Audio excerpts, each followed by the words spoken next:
Hello friends, आज हम बात करेंगे effect of substituents on acidity. Phenol का टॉपिक चला, ठीक है। हम यूनिट नंबर 2 ऑर्गेनिक केमिस्ट्री 2 देख रहे हैं, जो सेमेस्टर 3 में आता है, ठीक है।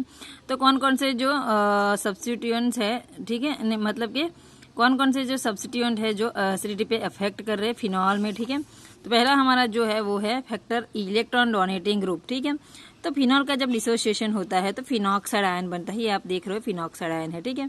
तो जब भी कोई इलेक्ट्रॉन डोनेटिंग ग्रुप अगर फिनॉक्साइड आयन पे अटैक करता है तो क्या करता है, फिनॉक्साइड आयन को डिस्टेबलाइज करता है। क्या करता है? डिस्टेबलाइज करता है। और ये डिस्टेबलाइज हो जाता है तो इसकी वजह से जो एसिडिटी होती है वो कम हो जाती है, ठीक है। तो फिनॉल का डिसोसिएशन होता है, फिनॉक्साइड आयन बनता है। जो फिनॉक्साइड आयन पे अगर कोई इलेक्ट्रॉन डोनेटिंग ग्रुप अटैक करता है तो फिनॉक्साइड आयन क्या हो जाता है, डिस्टेबलाइज हो जाता है। तो इसकी वजह से जो एसिडिटी होती है वो कम हो जाती है, ठीक है। कौन कौन से इलेक्ट्रॉन डोनेटिंग ग्रुप हो सकते हैं, तो ये यहाँ पे मैंने कुछ एग्जाम्पल दिए हैं, ठीक है। ये हमारा पहला पॉइंट। तो हमारा सेकंड है इलेक्ट्रॉन विड्रॉइंग ग्रुप, ठीक है। तो पहले ही मैंने आपको बताया कि जब फिनॉल का डिसोसिएशन होता है तो फिनॉक्साइड आयन बनता है, ठीक है। तो ये फिनॉक्साइड आयन पे जब इलेक्ट्रॉन विड्रॉइंग ग्रुप अटैक करता है तो क्या होता है, वो फिनॉक्साइड आयन को स्टेबल करता है, ठीक है, उसकी स्टेबिलिटी बढ़ाता है। तो इसकी वजह से क्या होती है कि जो एसिडिटी होती है ना वो बढ़ जाती है, ठीक है।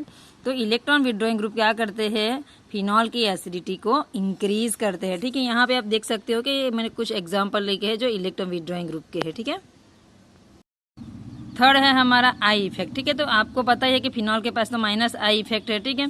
तो माइनस आई इफेक्ट होने की वजह से यहाँ पे क्या होता है कि वो जो नेगेटिव है ना उस पर इलेक्ट्रॉन डेंसिटी कम कर देता है। इसकी वजह से क्या होता है कि यहाँ पे H+ इजीली रिलीज हो जाते हैं, ठीक है।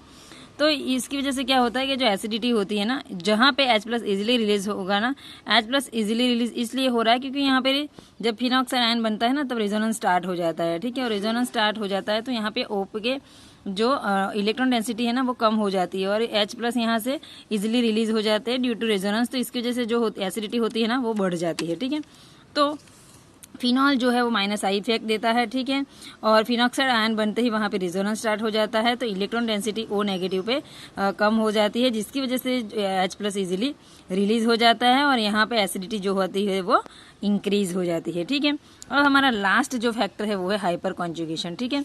तो OH बॉन्ड, ठीक है, उस पे जो इलेक्ट्रॉन डेंसिटी है ना वो बढ़ जाती है तो जिसकी वजह से यहाँ पे H+ रिलीज होना बहुत डिफिकल्ट हो जाता है। और जहाँ पे H+ रिलीज होना डिफिकल्ट हो जाए ना वहाँ पे एसिडिटी जो होती है वो कम हो जाती है। तो ये सारे जो आपने फैक्टर देखे वो सारे फैक्टर क्या है कि जो फिनॉल की एसिडिटी है ना उस पर अफेक्ट कर रहे हैं, ठीक है। तो ये 4 थे फैक्टर हमारे, वो हमने देख लिए। तो यहाँ पे ये टॉपिक खत्म होता है।